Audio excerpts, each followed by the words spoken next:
नमस्कार दोस्तों, श्याम एजुकेशन परिवार की ऑनलाइन यूट्यूब क्लासेज में आपका स्वागत है। दोस्तों, हम कंटिन्यू करते हैं बीएससी पार्ट थर्ड में, और लास्ट लेक्चर में जो अपन ने छोड़ा था बीएससी पार्ट थर्ड के अंदर, वहीं से कंटिन्यू करने की कोशिश करते हैं।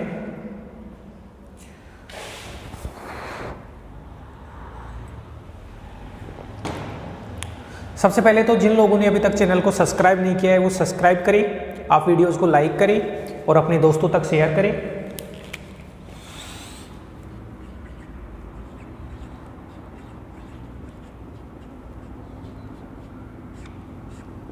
बीएससी पार्ट थर्ड अपना चल रहा है रिंग थ्योरी।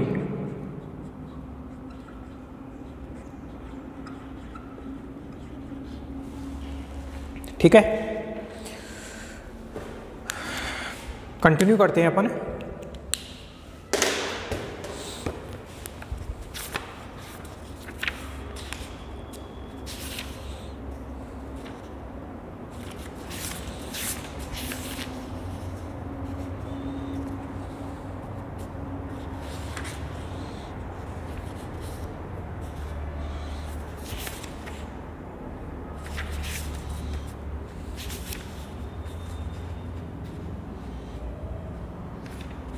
पहले तो कुछ एग्जाम्पल्स के ऊपर डिस्कस करते हैं। जैसे एग्जाम्पल नंबर 4,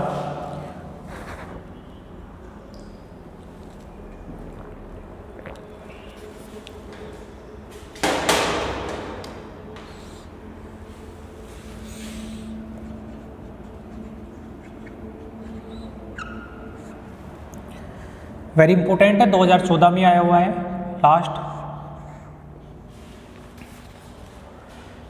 क्या दे रखा है? सिद्ध करो कि गाउसिया पूर्णांकों का समुच्चय है। सिद्ध करो कि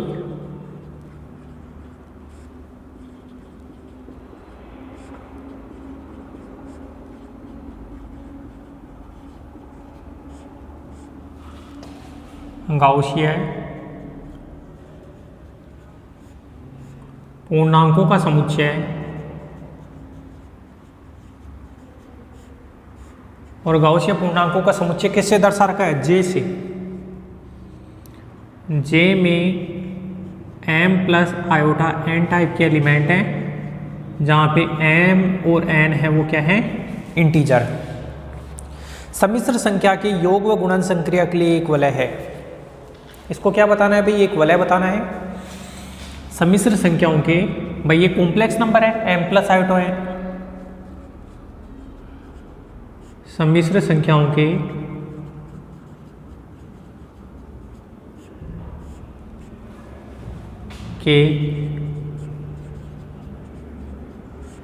योग व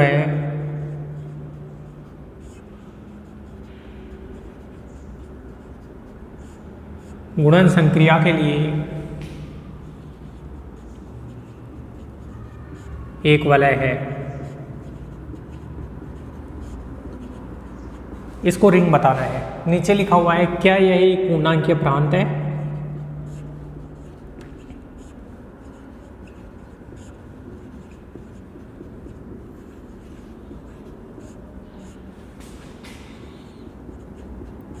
क्या यह एक पूर्णांकीय प्रांत है?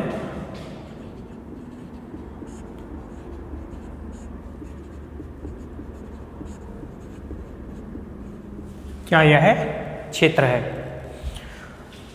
ये दोस्तों एक अपने को क्वेश्चन दिया हुआ है, और अपन इसकी बात कर रहे हैं। इसमें गाउसिया पूर्णांकों का समुच्चय दे रखा है। गाउसिया पूर्णांकों का समुच्चय जिसको जे से व्यक्त कर रखा है, और उसमें m plus iota n type के एलिमेंट है, और m और n है पूर्णांक। योग और गुणन संक्रिया के लिए वलय बताना है।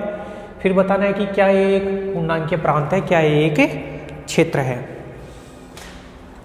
अब आपको पता है दोस्तों, वलय के लिए कौन कौन से नियम होते हैं। भाई वलय में जैसे जे है, जे में एक तो प्लस संक्रिया और डॉट संक्रिया। तो प्लस के लिए तो 5 अपना संवर्ता, साहचर्य, तत्समक, प्रतिलोम और क्रम विनिमय। प्लस के लिए 5, गुणा के लिए 2 होते हैं, संवर्ता और साहचर्य, और एक होता है बंटनता नियम। सॉल्यूशन पार्ट पे सबसे पहले जो दिया गया है वो अपन लिख देते हैं। दिया गया है कि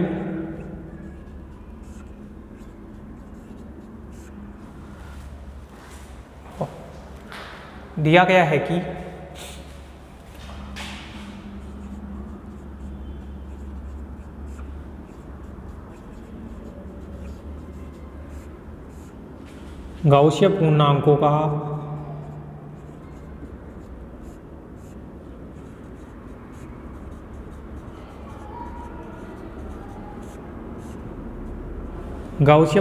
का समुच्चय जे दे रखा है। जे में कॉम्प्लेक्स नंबर है m प्लस आयोटा n, जहाँ m और n है वो इंटीजर है। ठीक है। योग और गुणन संक्रिया के लिए एक वलय बताना है। सबसे पहले तो j प्लस डॉट को वलय बताना है। वलय के लिए वही नियम, 5 नियम। तो पहला नियम की बात करते हैं अपन। योग व गुणन के लिए, योग व गुणन के लिए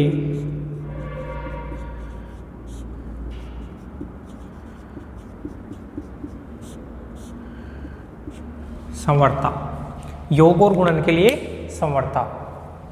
आप जे के 2 एलिमेंट उठाओ। Late m1 plus iota n1 और m2 प्लस आयोटा n2, ये 2 एलिमेंट मैंने जे के ले लिए। लिख देंगे where m1 m2 n1 n2, ये क्या है? इंटीजर। एक बार इनको योग करते हैं।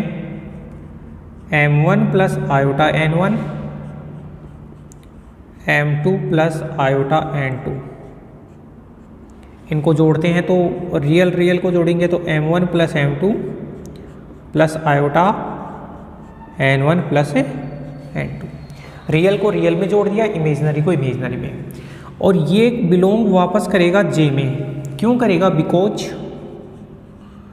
बिकॉज m1 और m2 दो पूर्णांक हैं। m1 और m2 पूर्णांक हैं। तो बताओ, अगर m1 और m2 को जोड़ेंगे तो m1 प्लस m2 भी क्या आता है? पूर्णांक आता है। ऐसे ही अगर n1 पूर्णांक है, n2 पूर्णांक है और इनको जोड़ेंगे तो n1 प्लस n2 भी पूर्णांक होता है। क्योंकि गाउसियन पूर्णांकों के समुच्चय में इंटीजर प्लस आयोटा इंटीजर ऐसे आना चाहिए। तो ये भी इंटीजर हो गया प्लस आयोटा इंटीजर, तो ये जे में बिलोंग हो गया। ये तो प्लस संक्रिया के लिए हो गया।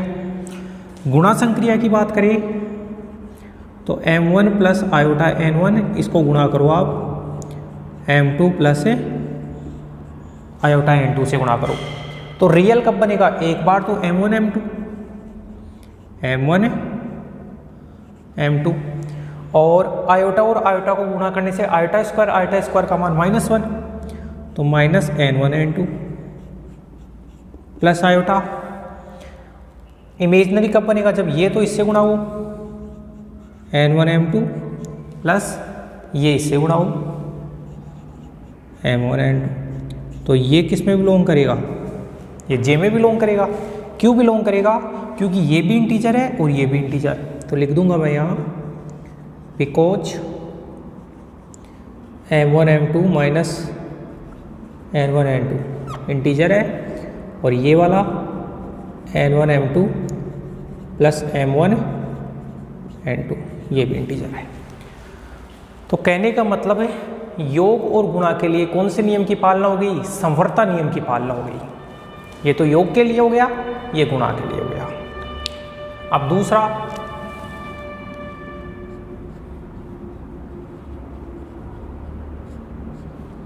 योग व गुणा के लिए, योग व गुणा के लिए सहचर्यता। भाई दोनों के लिए बताना होता है, योग के लिए भी बताना होता है और गुणा के लिए भी वलमी। तो दोस्तों मैं क्या लिखूंगा कि भाई जो कैपिटल जे है, कैपिटल जे के जो भी जितने भी अवयव बनेंगे वो कॉम्प्लेक्स नंबर है। देखो m plus iota n complex number है और कॉम्प्लेक्स नंबर हमेशा साहचर्य नियम की पालना करते हैं, वो चाहे योग हो चाहे गुणा हो। तो इसको लैंग्वेज रूप में लिखूंगा, कैपिटल J का प्रत्येक अवयव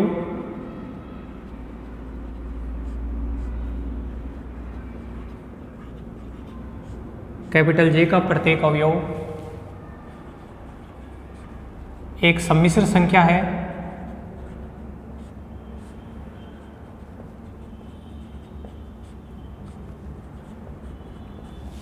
कैपिटल J का प्रत्येक अवयव एक सम्मिश्र संख्या है तथा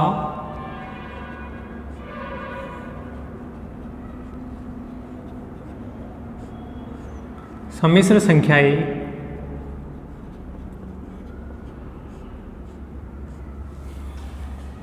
सदैव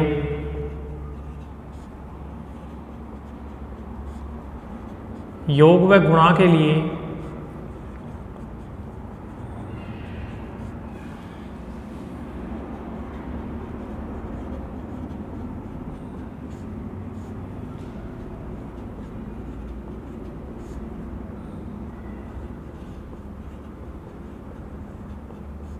साहचर्यता नियम की पालना करती है। ये हो गया। तो 2 और 2 4 नियम हो गए। अब तत्समक नियम,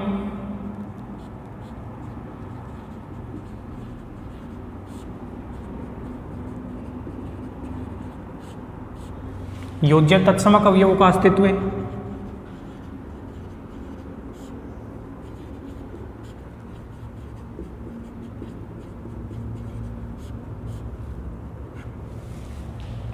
बताओ भाई, J के अवयव में क्या जोड़ेगी वापस यही आ जाए 0। 0 का मतलब क्या है, मैं ये लिखूंगा for all m plus iota n belongs to J के लिए for all m plus iota n belongs to J के लिए एक अवयव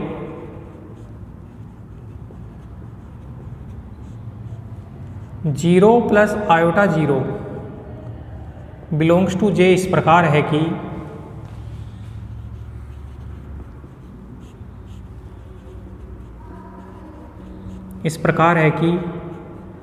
m प्लस आयोटा n में आपने 0 प्लस आयोटा 0 जोड़ा तो m में 0 जुड़ेगा m plus 0 plus iota n plus 0, तो ये बन गया m प्लस आयोटा n। तो बताओ फिर ये योज्य तत्समक हो गया। अतः 0 plus iota 0 belongs to J का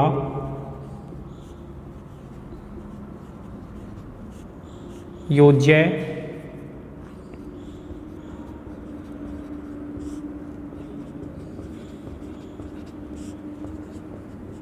तत्समक अवयव है। अब योज्य प्रतिलोम की बात करें तो 2 नियम 4 5 8 नियम होते हैं वलय के।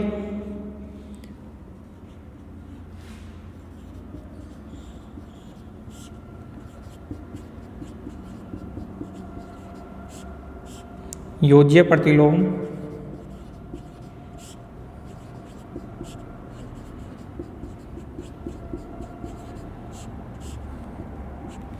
अवयव का अस्तित्व है। तो योज्य प्रतिलोम में क्या लिखेंगे, अवयव m plus iota n belongs to J के लिए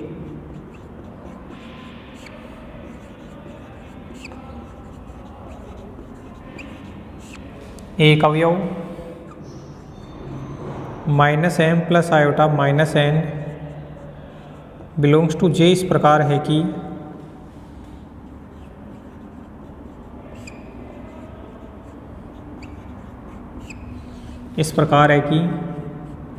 m प्लस आयोटा n में जोड़ना है minus m plus iota minus n, तो ये जुड़ेगा m minus m plus iota n minus n, तो 0 plus iota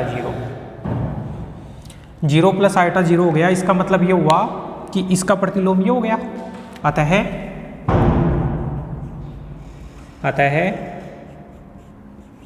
m plus iota n belongs to j का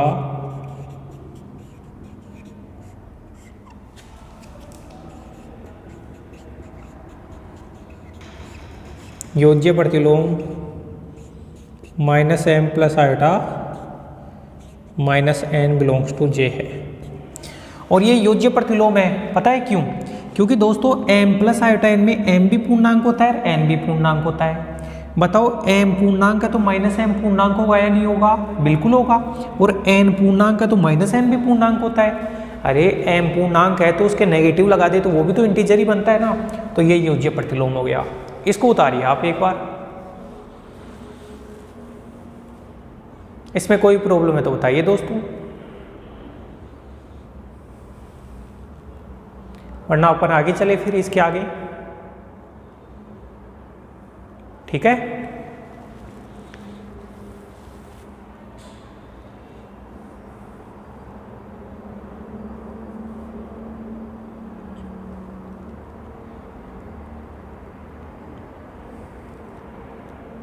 ओके चलिए।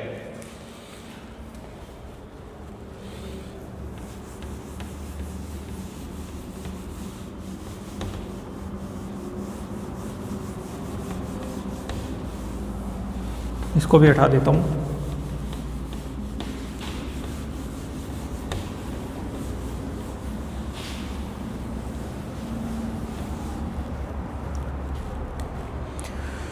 फिफ्थ,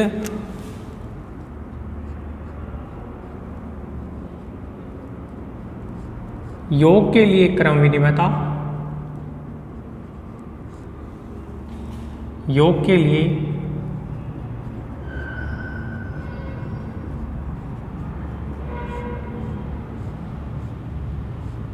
क्रम विनिमयता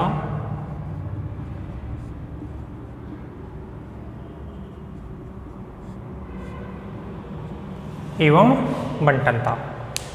तो योग के लिए क्रम विनिमयता एवं बंटनता में मैं ये लिखूंगा कि भाई जो गाउसीय पूर्णांकों का समुच्चय j है उसका अवयव है सम्मिश्र संख्या, और सम्मिश्र संख्या हमेशा योग के लिए क्रम विनिमयता और बंटनता नियमों की पालना करती है। उसके बाद में फिर ये सारे के सारे नियम, 2 उसमें थे, 4, 5, 6 और 2 8 नियम हो गए। तो जो j है वो प्लस और डॉट के लिए क्या बना देगा कि वलय बना देगा।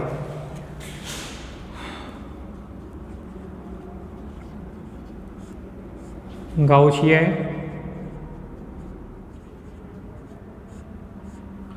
पूर्णांकों के समुच्चय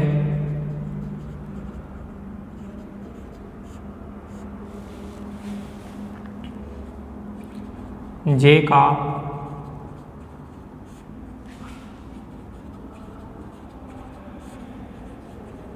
प्रत्येक अवयव एक सम्मिश्र संख्या है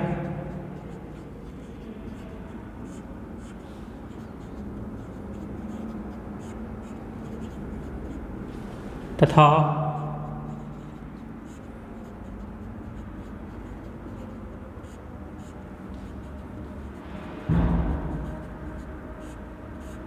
सम्मिश्र संख्याएं सदैव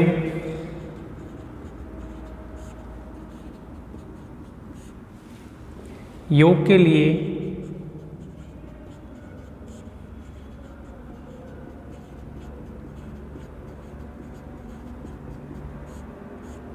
क्रम विनिमयता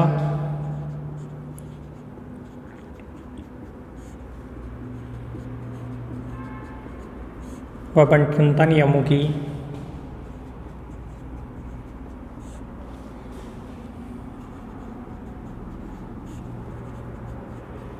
पालना करती है।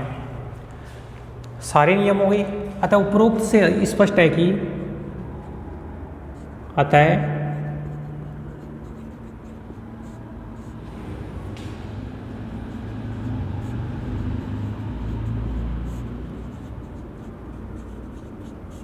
अतः उपरोक्त से स्पष्ट है कि गाउसीय पूर्णांकों का समुच्चय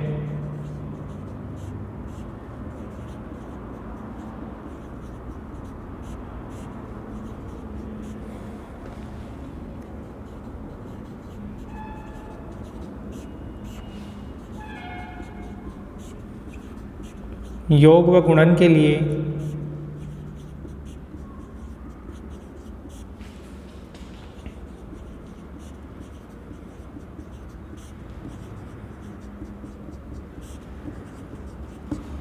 एक वलय बनाता है। चलो अपन ने वलय तो सिद्ध कर दिया भाई।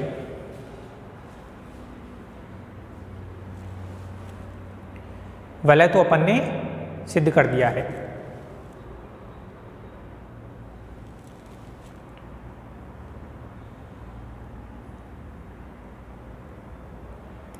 अब बताना है कि भाई क्या ये एक पूर्णांकीय प्रांत है। पूर्णांकीय प्रांत बताने के लिए ये वलय है उसको शून्य भाजक रहित बताना है, क्रम विनिमय बताना है और तत्समकी बताना है। चलिए आगे, ये क्वेश्चन अच्छे से समझ लो, फिर इस टाइप के 2-3 क्वेश्चन मैं आपको दूंगा, वो आपको खुद को करने हैं। तभी मैंने एक एक चीज बताई है इस क्वेश्चन में, ताकि आपको 2-3 क्वेश्चन दूं वो आप कर सको। तो अपन बात करेंगे पूर्णांकीय प्रांत की।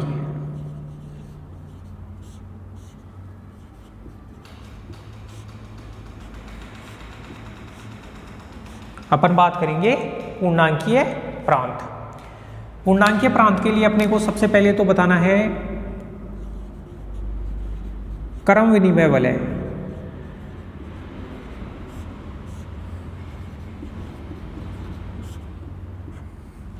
क्रम विनिमय वलय, क्रम विनिमय तो बिल्कुल होगा।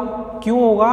क्योंकि मैं बताऊंगा गाउसीय पूर्णांकों का समुच्चय जे है सम्मिश्र संख्या, सम्मिश्र संख्या गुणा के लिए हमेशा क्रम विनिमय होती है।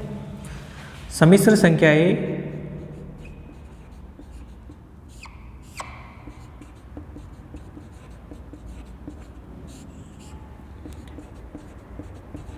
सदैव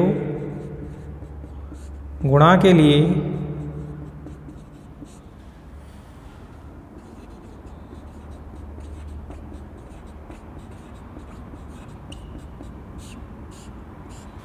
क्रम विनिमयता नियम की पालना करती है।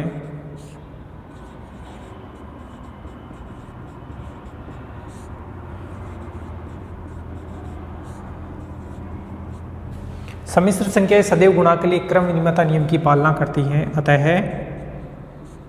जे प्लस डॉट गाउसीय पूर्णांकों का समुच्चय प्लस और डॉट संक्रिया के लिए एक क्रम विनिमय वलय है।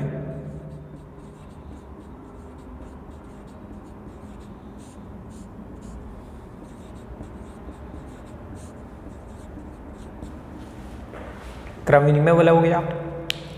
अब बात करेंगे अपन तत्सम की वलय की।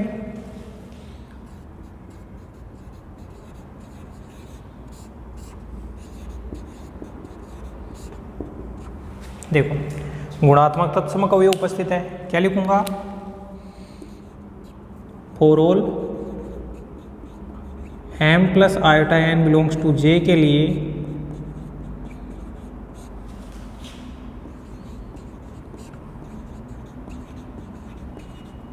एक अवयव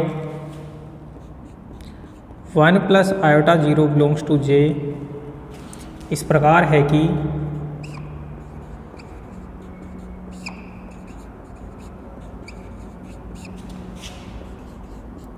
m प्लस आयोटा n को आप गुणा 1 प्लस आयोटा 0 से गुणा करोगे तो m प्लस आयोटा n आएगा।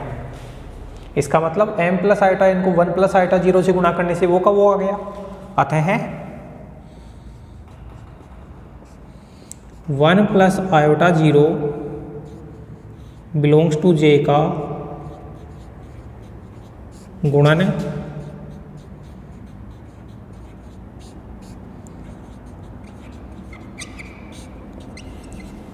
गुणन तत्समक अवयव है। और बताओ, अगर गुणन तत्समक अवयव उपस्थित होता है तो ऐसी वलय को क्या कहा जाता है? हमेशा तत्सम की वलय कहा जाता है।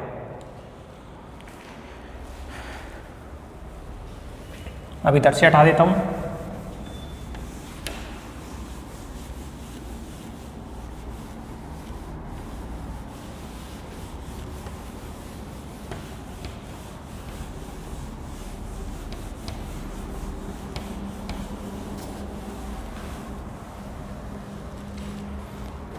अब बताना है अपने को शून्य भाजक रहित। अब क्या बताना है अपने को? शून्य भाजक रहित। दो अशून्य कॉम्प्लेक्स नंबर का गुणनफल हमेशा नॉन जीरो होता है।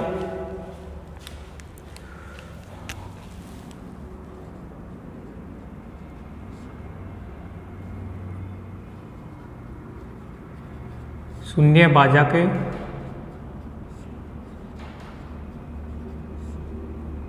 रहित वलय।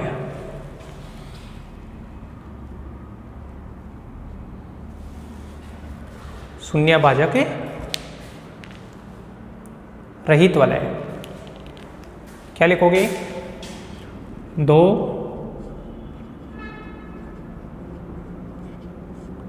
अशून्य सम्मिश्र संख्याओं का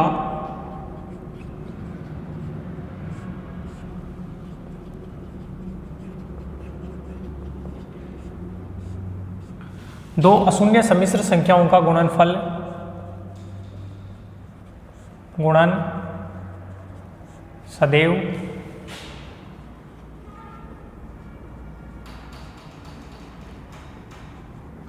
अशून्य प्राप्त होता है। दो अशून्य सम्मिश्र संख्याओं का गुणन सदैव अशून्य प्राप्त होता है। अतः गाउसियन पूर्णांकों का समुच्चय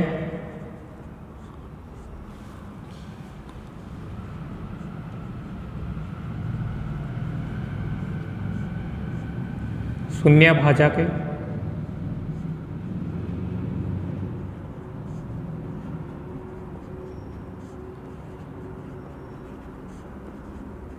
रहित वलय है। हो गया। अतः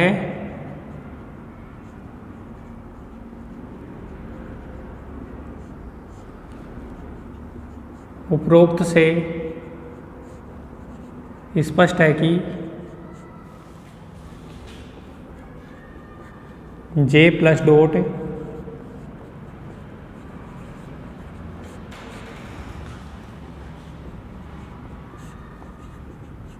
पूर्णांकीय प्रांत है। सब कुछ बता दिया है मैंने, सारी लैंग्वेज लिखा दी है कि भाई शून्य भाजक रहित भी है, क्रम विनिमय हो, तत्सम की। एक ऐसी वलय जो क्रम विनिमय वलय है, तत्सम की वलय और शून्य जब भाजक रहित है उसे पूर्णांकीय प्रांत कहते हैं। तो वलय भी बता दिया, पूर्णांकीय प्रांत भी बता दिया। अब क्षेत्र के बारे में डिस्कस करेंगे दोस्तों अपन।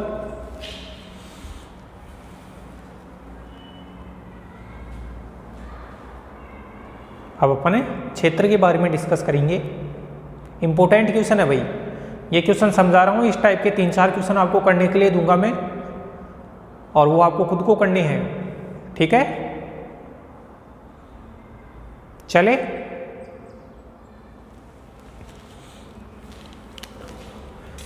अब बात करें क्षेत्र। क्षेत्र में क्या होता है कि क्षेत्र में मैंने बताया था कि भाई प्रत्येक अशून्य जो भी नंबर होता है, प्रत्येक नॉन जीरो नंबर का गुणात्मक प्रतिलोम उपस्थित होता है। क्षेत्र में प्रत्येक अशून्य राशि का गुणन प्रतिलोम उपस्थित होता है। लिखूंगा क्षेत्र में प्रत्येक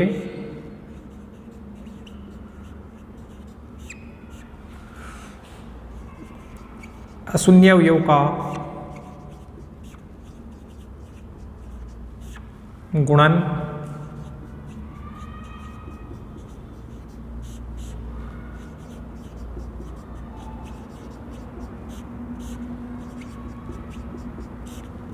प्रत्येक अशून्य अवयव का गुणन प्रतिलोम उपस्थित होता है। अतः m प्लस आयोटा n को मैं किससे गुणा करूं? अगर मैं m प्लस आयोटा n से गुणा कर देता हूं तो कितना आ जाता है? 1 आ जाता है। 1 का मतलब 1 प्लस आयोटा 0 आ जाता है। अगर m प्लस आयोटा n को 1/m प्लस आयोटा n से गुणा कर दे तो ये आ जाता है। अर्थात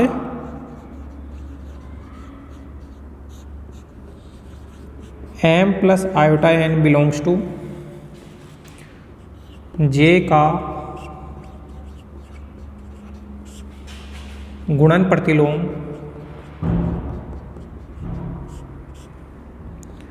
one upon m plus iota n है। अब इस 1/m प्लस आयोटा n को चेक करो कि ये j में बिलोंग करेगा कि नहीं करेगा। अगर ये j में बिलोंग करेगा तो क्षेत्र हो जाएगा। तो मैं ये m प्लस आयोटा n का गुणन प्रतिलोम ये है। नाउ या फिर इस लाइन को मैं हटाई दूं। इस 1/m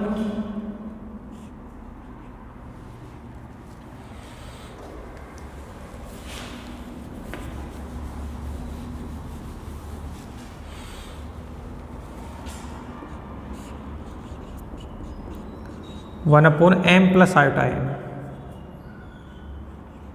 ये m है भाई, प्लस आयोटा n। बताओ इसको m माइनस आयोटा n से अगर मैं ऊपर नीचे गुणा करूं तो ये m माइनस आयोटा n और ये m प्लस आयोटा n हो जाएगा। तो ये m प्लस आयोटा n और नीचे m square minus iota square n square, तो ये m प्लस आयोटा n बटे आयोटा स्क्वायर का मान -1 होता है +1, तो m upon m square plus n square plus iota n upon m square plus n square, ये आया। अब देखो, जैसे मान लो कि example 2 plus iota 3 belongs to j का प्रतिलोम, इसका प्रतिलोम इसके हिसाब से भाई आपने m प्लस आयोटा n का प्रतिलोम ये आया, तो 2 प्लस आयोटा 3 का जो प्रतिलोम होगा वो कितना होगा 2 upon m square plus n square मतलब 2 स्क्वायर प्लस 3 स्क्वायर 9 और 4 14 प्लस आयोटा 3/14,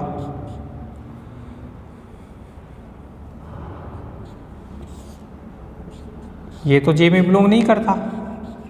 3/14 क्यों नहीं करता भाई? 2/14 प्लस आयोटा 3/14, इसमें ये जे में कब बिलोंग करे? ये जे में तब बिलोंग करे जब ये भी पूरा इंटीजर होना चाहिए और ये भी पूरा इंटीजर होना चाहिए। अब ये दोनों ही इंटीजर नहीं है तो मैं बोल दूंगा 2 प्लस आयोटा 3 बिलोंग, ये 2 प्लस आयोटा 3 जे में तो बिलोंग कर रहा है, लेकिन ये इसका जो प्रतिलोम आया वो जे में बिलोंग नहीं कर रहा है, तो मैं बोल दूंगा कि प्रत्येक शून्य अवयव का प्रतिलोम उपस्थित नहीं है। अतः स्पष्ट है कि जे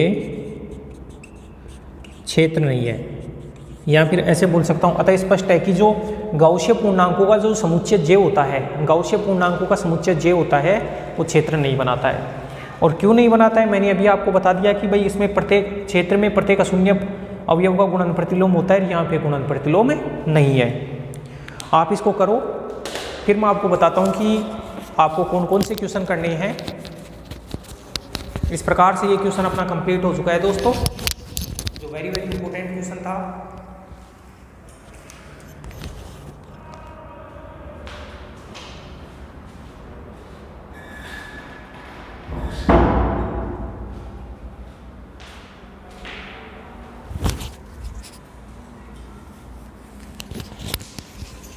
तो वलय और पूर्णांकीय प्रांत तो हो गया, लेकिन ये क्षेत्र नहीं है।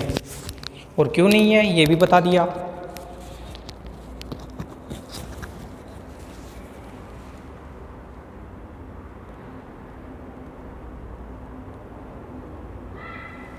ठीक है,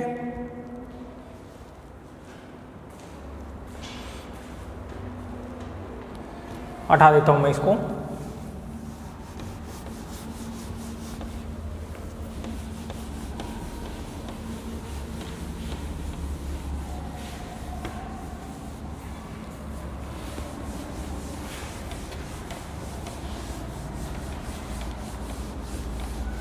आप वीडियो को पॉज करके देख लिया करो या स्क्रीनशॉट ले लिया करो इनका।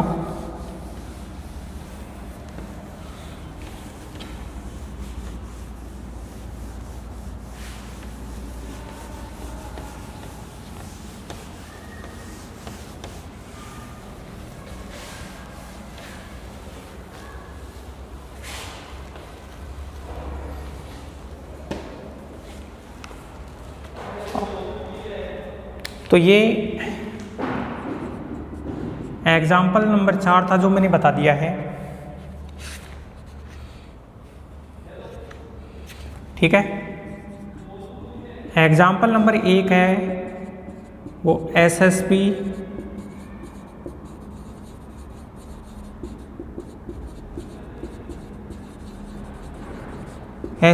AR मैथमेटिक्स अकेडमी जो यूट्यूब चैनल है उसके ऊपर मैंने एग्जाम्पल नंबर 1 करा रखा है, वो वहां से देख लेना।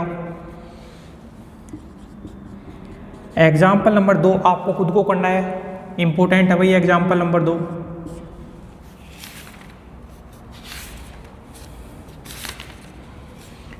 एग्जाम्पल 5 भी आपको करना है, ये भी इम्पोर्टेंट है। और एग्जाम्पल नंबर जो 5 है वो same to same example number 4 की तरह है जो अभी समझाया है। एग्जाम्पल नंबर 6 भी आपको करना है, ये भी इम्पोर्टेंट है और ये अपनी बुक में की हुई है। अगर इनमें कोई भी प्रॉब्लम आई तो दोस्तों आप पूछना, कमेंट बॉक्स में डालना, ताकि मैं जो भी अगला लेक्चर होगा उसमें ये समझा सकूं। एग्जाम्पल 2, एग्जाम्पल 5 और 6 तीनों इंपॉर्टेंट है, तीनों करनी है। ये SSP AR मैथमेटिक्स अकेडमी पे मिल जाएगा आपको एग्जाम्पल नंबर 1।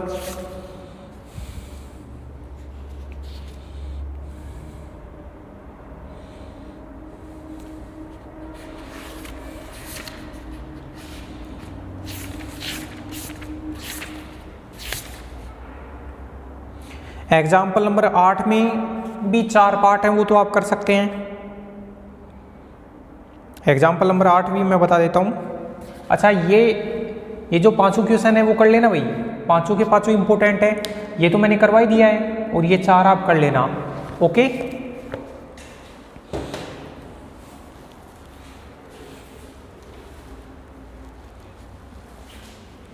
और ये दूसरा 5वां और 6वां इंपॉर्टेंट है। ये ऑफलाइन क्लासेज के बच्चों को तो मैंने ऑफलाइन क्लासेज में भी करवा दिए थे।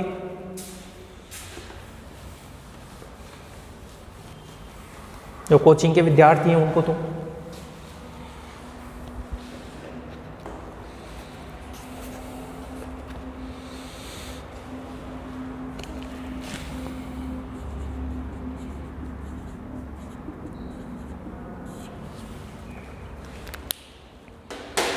एग्जाम्पल 8, निम्न का उदाहरण दीजिए।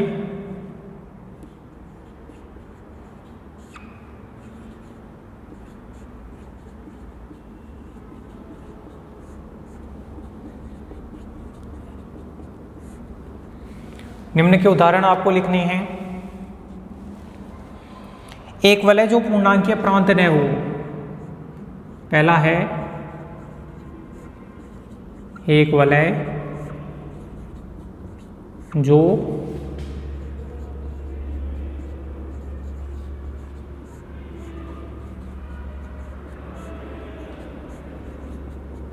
पूर्णांकीय प्रांत न हो। बहुत आसानी से बता सकते हैं, जैसे Z6 + 6.6, ये एक वलय तो है लेकिन पूर्णांकीय प्रांत नहीं है। और क्यों नहीं है? क्योंकि लिख दूंगा, यह एक वलय तो है, एक वलय है, परंतु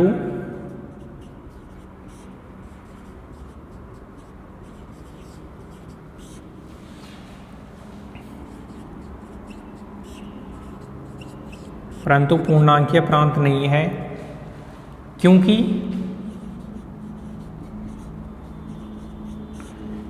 यह शून्य भाजक सहित वलय है। शून्य भाजक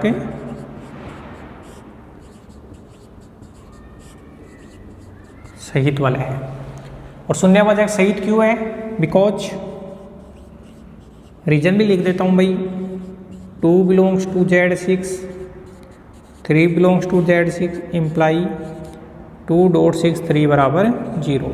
Z6 के 2 नॉन जीरो एलिमेंटों का गुणनफल 0 हो गया तो शून्यवाचक सहित वलय है। शून्यवाचक सहित वलय है तो वलय तो हो गई लेकिन पूर्णांकीय प्रांत नहीं है।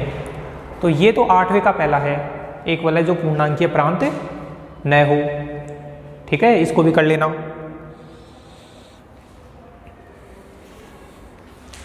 दूसरा, एक पूर्णांकीय प्रांत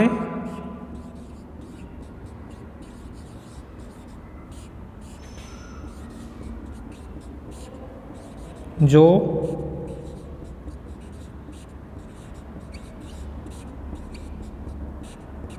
एक पूर्णांकीय प्रांत जो क्षेत्र नहीं हो। Z+, पूर्णांकीय प्रांत होता है लेकिन क्षेत्र नहीं होता। क्यों नहीं होता? क्योंकि क्षेत्र की परिभाषा ये बोलती है कि क्षेत्र में प्रत्येक अशून्य अवयव का गुणात्मक प्रतिलोम होना चाहिए, जबकि Z+ में 1 और -1 के अलावा किसी भी एलिमेंट का गुणात्मक प्रतिलोम नहीं होता। तो मैं लिख सकता हूं Z+,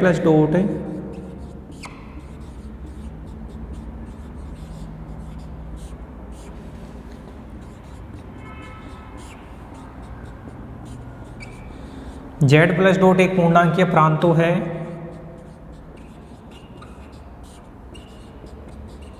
लेकिन क्षेत्र नहीं है, क्योंकि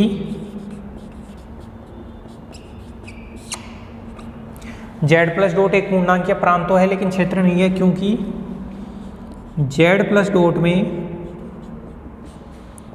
1 व -1 के अलावा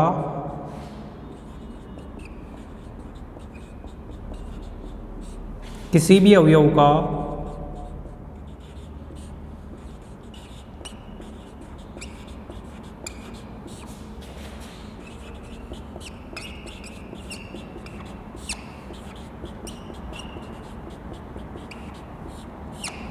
क्योंकि जेड प्लस डॉट में 1 और -1 के अलावा किसी भी अवयव का गुणन प्रतिलोम उपस्थित है।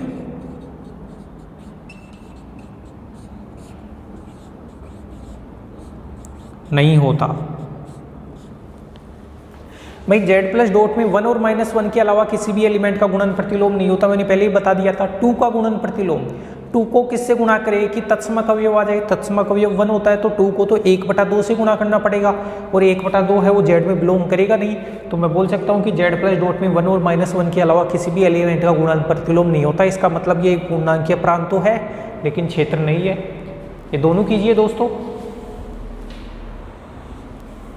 इस टाइप के क्वेश्चन भी 2020 में भी आए हुए हैं। अगले लेक्चर में मैं 2020 में और 19-18 में आए हुए क्वेश्चंस के बारे में भी डिस्कस करूंगा। इम्पोर्टेंट है ये।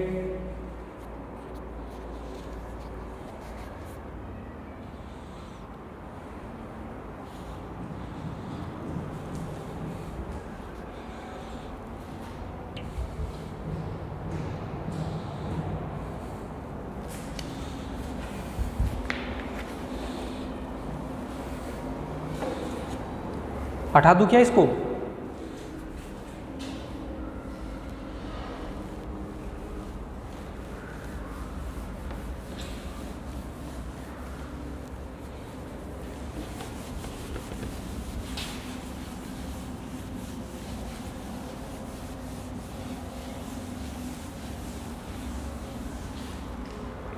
एक वलय जो शून्यभाजक सहित हो,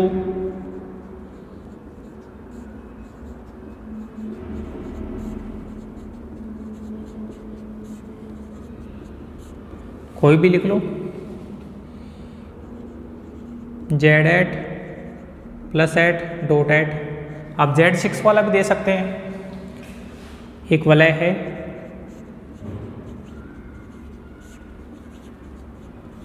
जो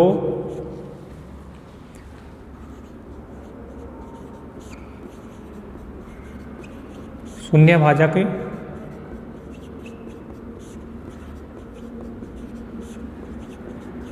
एक वलय है जो शून्यभाजक सहित वलय है, क्योंकि रीजन भी लिख दिया साथ में। क्योंकि जैसे 2 नॉन जीरो एलिमेंट होता है जेड एट का, और 4 है वो भी नॉन जीरो एलिमेंट होता है जेड एट का, बट 2 डॉट एट 4 बराबर हो जाता है 0। तो शून्यभाजक सहित वलय है। ये 8वें का तीसरा है। 8वें का जो चौथा है, एक क्रम विनिमय वलय है जो इकाई सहित हो, जेड प्लस डॉट ही दे देंगे। एक क्रम विनिमय वलय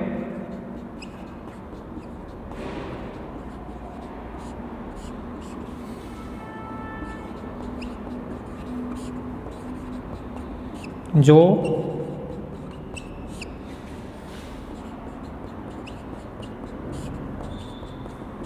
इकाई सहित हो। Famous example Z plus dot. क्रम विनिमय भी होता है और इकाई सहित भी होता है। क्यों? क्योंकि जेड है वो पूर्णांकों की एक वलय है, और पूर्णांक होते हैं हमेशा गुणन संक्रिया के लिए क्रम विनिमय होते हैं, इसलिए ये क्रम विनिमय वलय है। तथा पूर्णांकों में गुणन तत्समक अवयव 1 होता है, इसका मतलब ये अपनी इकाई सहित वलय भी है। तो दोस्तों ये एग्जाम्पल नंबर 8 था। एग्जाम्पल नंबर 8 में 5वां और 6वां भी क्वेश्चन है जो अभिलक्षण से संबंधित है, करैक्टरिस्टिक से, और वो अभी मैंने करैक्टरिस्टिक का टॉपिक आपको पढ़ाया नहीं है। अपनी वलय पूर्णांकीय प्रांत और क्षेत्र, पूर्णांकीय प्रांत और क्षेत्र का अभिलक्षण क्या होता है, जब मैं अभिलक्षण का टॉपिक आपको पढ़ा दूंगा तब उनके बारे में बताऊंगा, तो आप इनको कर लेना अभी तो, ठीक है।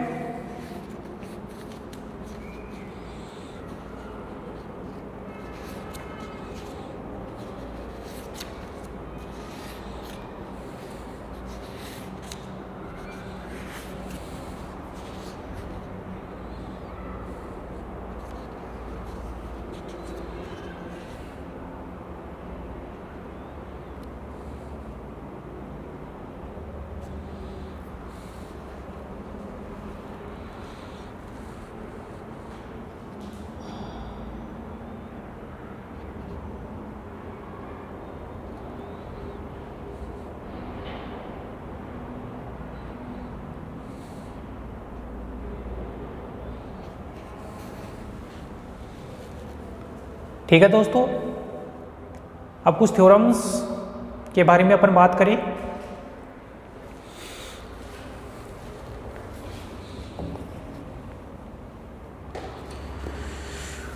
चलो हटा देता हूं मैं इसको।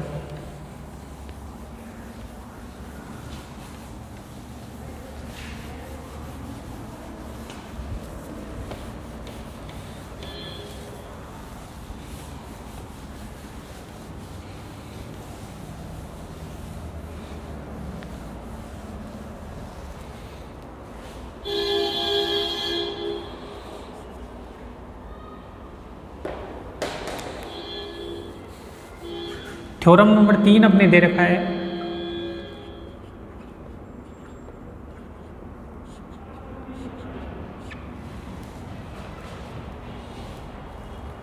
देखो क्या है,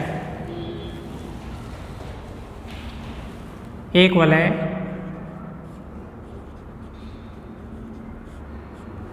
वलय दे रखा है ZP plus P dot B।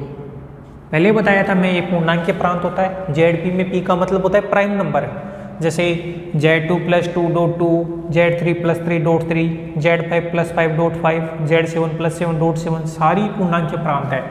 तो उस चीज़ को अपने एक थ्योरम के माध्यम से बता रहे हैं कि एक वलय ZP plus P dot P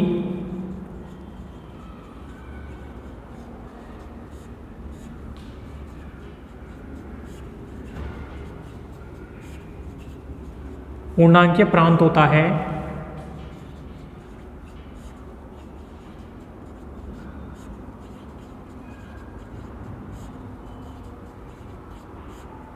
यदि और केवल यदि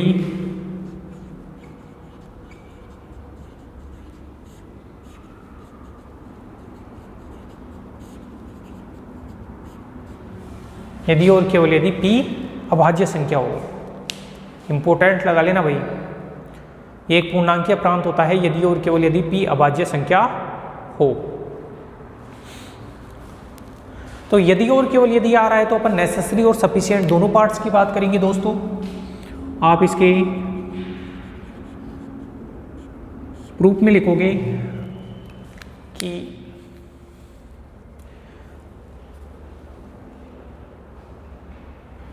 भाई P को अभाज्य संख्या मान लेते हैं पहले, तो नेसेसरी कंडीशन लिख देता हूं। प्रूफ में सबसे पहले मैं कौन सी कंडीशन लिख देता हूं, नेसेसरी कंडीशन।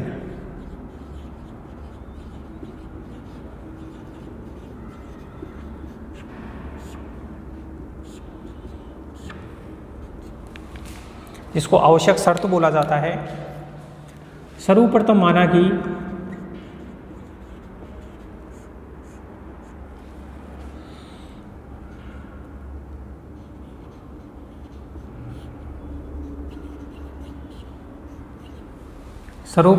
कि P एक अभाज्य संख्या है।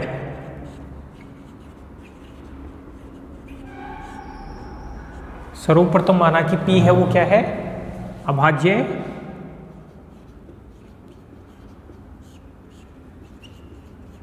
संख्या है। P अभाज्य संख्या है। तब हमें जो ZP plus P dot P है उसको पूर्णांकीय प्रांत बताना है।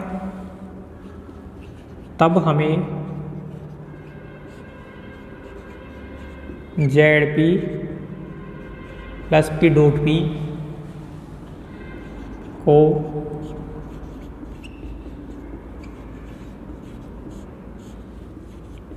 पूर्णांकीय प्रांत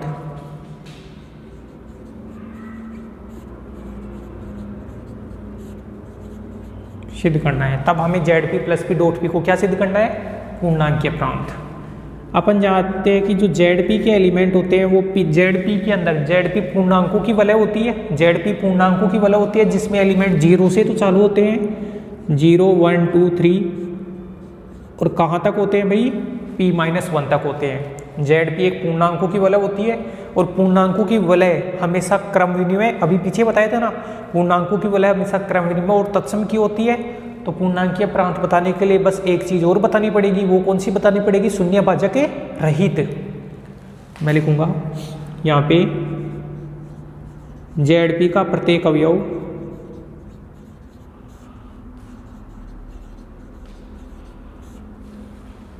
एक पूर्णांक है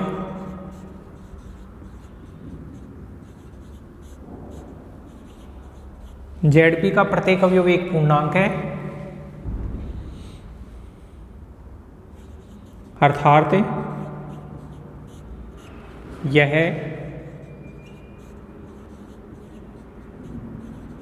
पूर्णांकों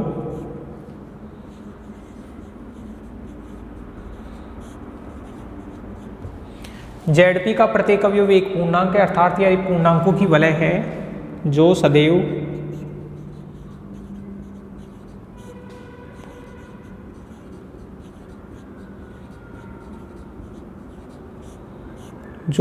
क्रम विनिमय व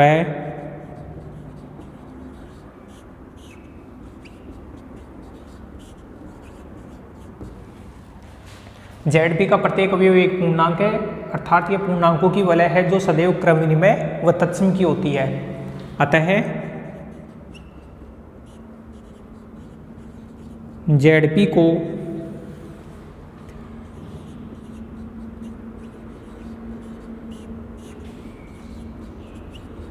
पूर्णांकीय प्रांत सिद्ध करने के लिए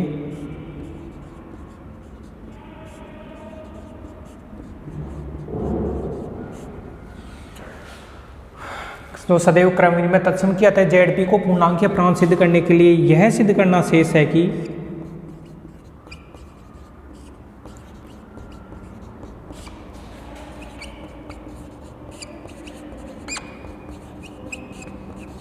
जेड पी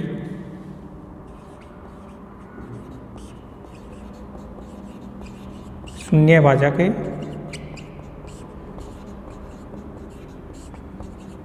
रहित वलय है। अब चालू होगी अपनी थ्योरम। भाई यदि और केवल यदि की शर्तें, तो सबसे पहले मैंने मान लिया कि जो p है वो अभाज्य संख्या है। अभाज्य संख्या है तो Z P plus P dot P को मेरे को पूर्णांकीय प्रांत बताना था। अब मैं जानता हूं कि भाई जो जेड पी के एलिमेंट हैं वो सारे के सारे पूर्णांक होते हैं, 0 से तो चालू होते हैं और p-1 तक होते हैं। मतलब यह एक पूर्णांकों की वलय है और पूर्णांकों की जो वलय होती है वो हमेशा क्रम विनिमय भी होती है और तत्सम की भी होती है। अब क्रम विनिमय तत्सम की हो गई, इसको पूर्णांकीय प्रांत बताना है। पूर्णांकीय प्रांत बताने के लिए मेरे को बस इतना सा और बताना है कि ये जो वलय है वो शून्य भाजक रहित है। इतना उतारिए दोस्तों, आप शून्य भाजक रहित और बता दो, आपका काम हो जाएगा। सही है ना? चले,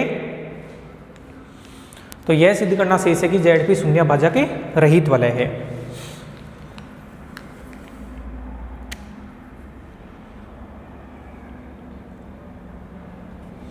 तो शून्य भाजक रहित बताने के लिए आपको क्या करना पड़ेगा कि let x and y belongs to Z P. आपने दो एलिमेंट ले लिए, x and y belongs to Z P such that x dot P y बराबर 0।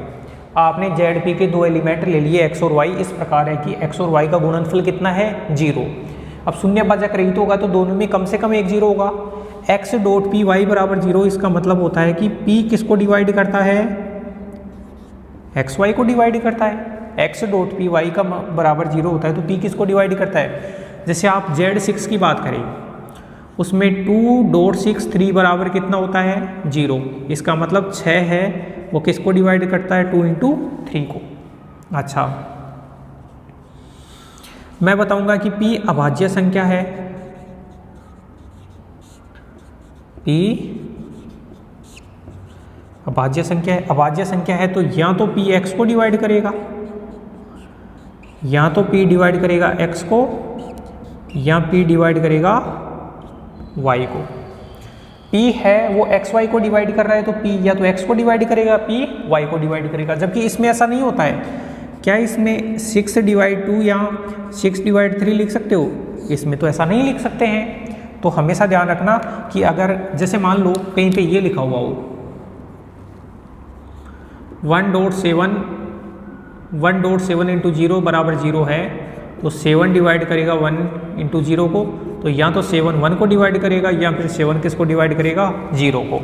तो हमेशा ध्यान रखना अगर P है, कोई भी prime number x into y को डिवाइड कर रहा है, कोई भी प्राइम नंबर डिवाइड कर रहा है दो संख्याओं के गुणनफल को, जैसे मान लो 39 डिवाइड करता है 1 इंटू 39 को, करता है ना, तो आप बोलेंगे कि 39 डिवाइड 1 या फिर 39 डिवाइड 39, दोनों में से अगर ये जो प्राइम नंबर है इसको डिवाइड कर रहा है तो दोनों में से एक को डिवाइड जरूर करेगा। और अगर Px को डिवाइड कर रहा है तो या तो x बराबर 0, या तो x बराबर 0 या y बराबर 0। अगर x को डिवाइड कर रहा है कोई भी P तो x बराबर 0 हो जाएगा, और y को डिवाइड कर रहा है तो y बराबर 0 हो जाएगा। जैसे अभी देखो ना, यहाँ 1.70 बराबर 0 है तो 7 है, इसको डिवाइड तो नहीं कर रहा है 1 को, लेकिन 7 है वो 0 को डिवाइड कर रहा है, तो x बराबर 0। तो सबसे मेन चीज़ तो यही है कि भाई अगर कोई prime number x into y को डिवाइड कर रहा है तो या तो वो x को डिवाइड करेगा या y को डिवाइड करेगा, और कोई प्राइम नंबर x को डिवाइड करेगा तो x बराबर 0 होगा या फिर y बराबर 0 होगा। तो अपन ने दोस्तों x इंटू वाई बराबर 0 लिया था, या तो x बराबर 0 आ गया या y बराबर 0 आ गया। तो मैं बोल दूंगा, अतः स्पष्ट है कि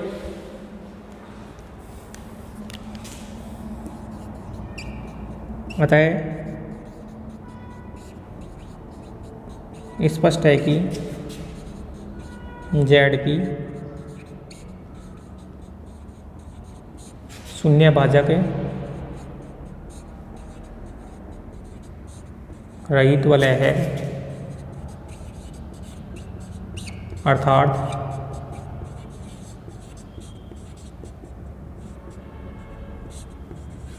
पूर्णांकीय प्रांत है। तो ये तो पूर्णांकीय प्रांत की कंडीशन आ गई। तो आप नेसेसरी पार्ट को उतारिए, फिर अपन इसके सफिशिएंट पार्ट की तरफ चलेंगे।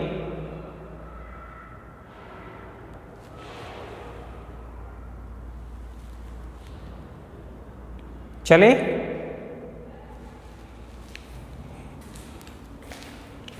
Sufficient condition.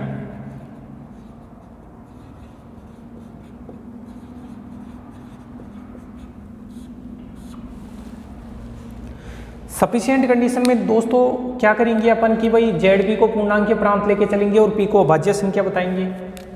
तो माना कि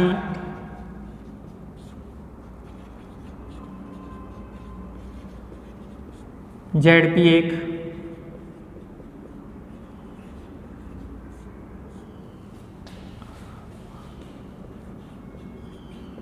पूर्णांकीय प्रांत है। मानो कि ZP एक पूर्णांकीय प्रांत है, अर्थात ZP, मान लो कि ZP है वो एक पूर्णांकीय प्रांत है, अर्थात ZP शून्य भाजक रहित, ZP तत्सम की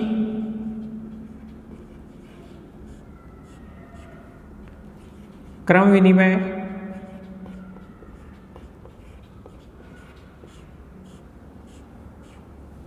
व तत्सम की क्रम विनिमय व दूसरा मार्कर ले लेते हैं। ZP पूर्णांकीय प्रांत है, पूर्णांकीय प्रांत है तो ZP तत्सम की क्रम विनिमय व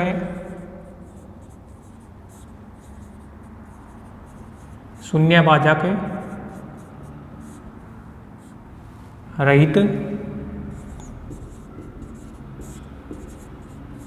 तत्सम की क्रम विनिमय व शून्य भाजक रहित वलय है।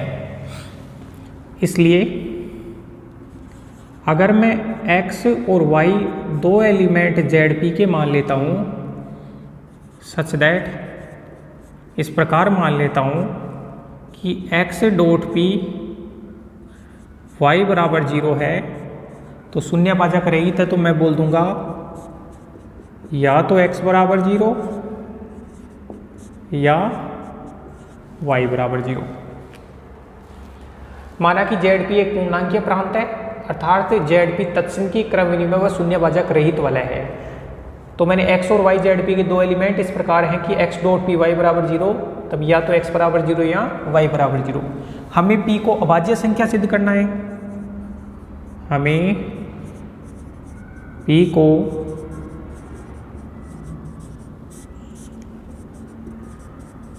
अभाज्य संख्या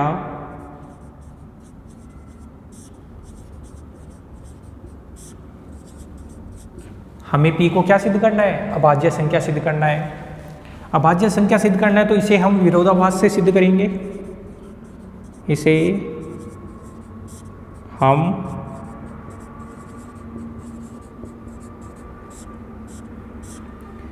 विरोधाभास से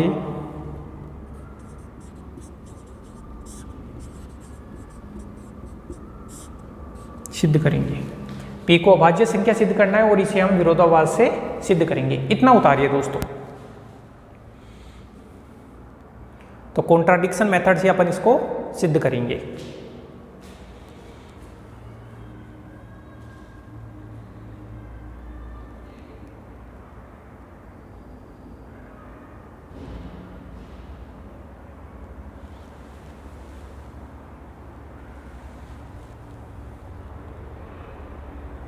चले, अब देखो कॉन्ट्राडिक्शन मेथड से कैसे सिद्ध करेंगे। इसको हटा देता हूं मैं भाई।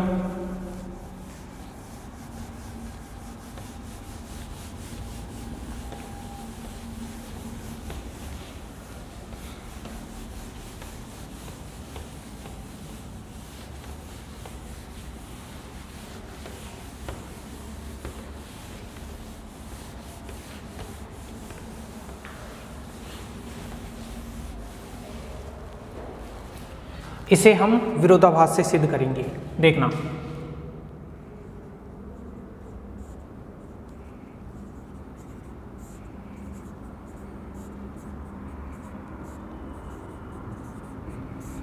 यदि संभव हो तो माना p अभाज्य नहीं है।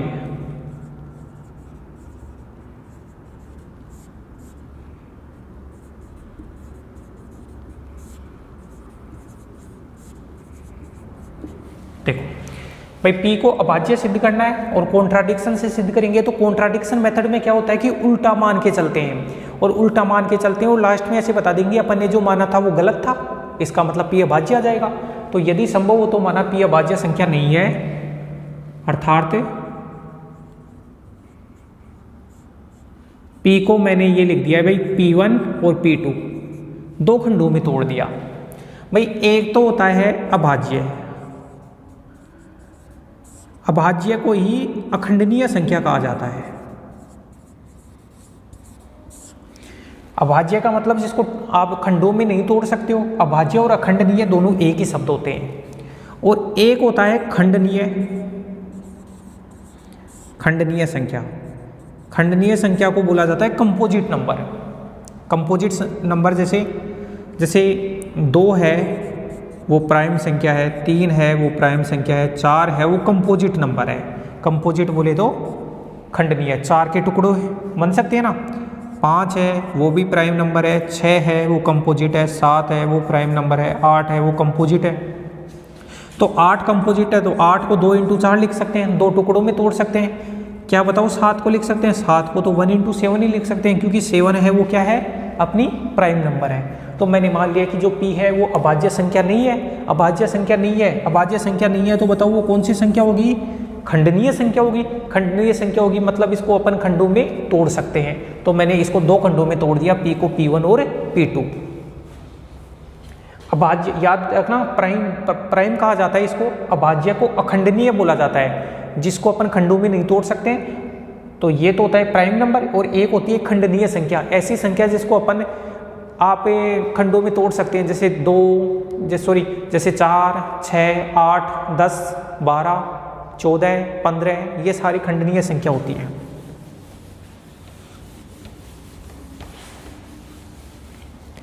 तो माना कि P बराबर P1 P2 वे यार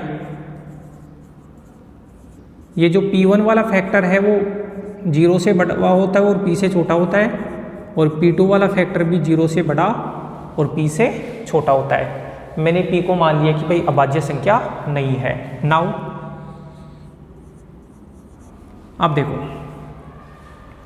जैसे 6 Z6 की बात करूं, Z6 में आपको पता है कि 2 और 3 दोनों के दोनों Z6 में बिलोंग करते हैं। Z6 में बिलोंग करें, मैं ये लिखूंगा एक बार P1 डॉट P P2 का मान निकालता हूँ। P1 डॉट P P2 का मान मैं निकालूँ तो देखना, P1 डॉट P P2 का मतलब है कि P डिवाइड करेगा P1 डॉट P2 को। अरे कहीं पे 2, जैसे कहीं पे ये लिखा हुआ हो 2.63, तो इसका मतलब आप यही तो बोलोगे कि 6 डिवाइड करेगा 2 इंटू 3 को, तो वही तो लिखा है P1 डॉट P P2 बराबर P डिवाइड करेगा P1 P2 को। और यहाँ पे P1 P2 की जगह P लिख दो, और P को डिवाइड करता है। इसका मतलब क्या होता है, तो मैं कुल मिला के इसके बराबर में अगर चलाता जाऊं,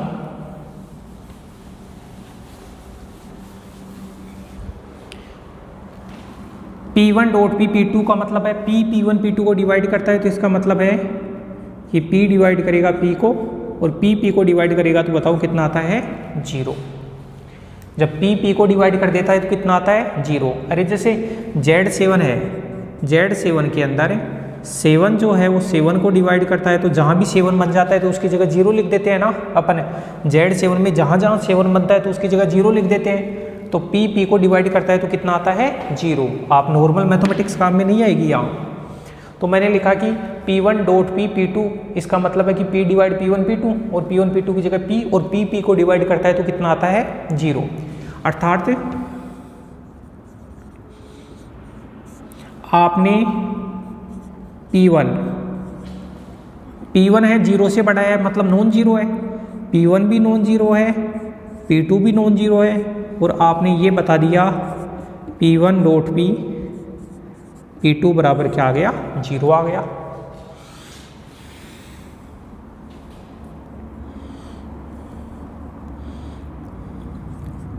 अतः स्पष्ट है कि,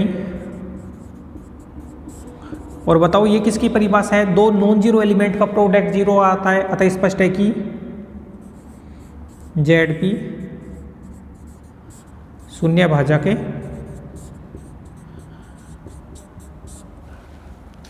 अतः ZP शून्य भाजक, अतः ऐसे लिख लो केवल आप,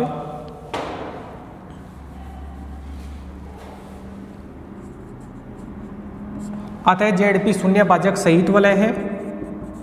भाई ये शून्य भाजक सहित की परिभाषा आ गई ना, दो नॉन जीरो एलिमेंट का प्रोडक्ट 0 हो गया। अतः ZP शून्य भाजक सहित वलय है, जो कि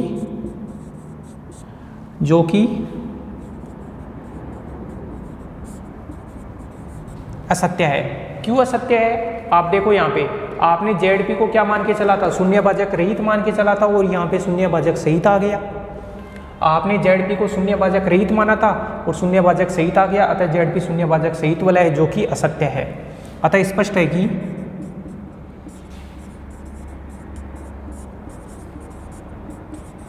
P सदैव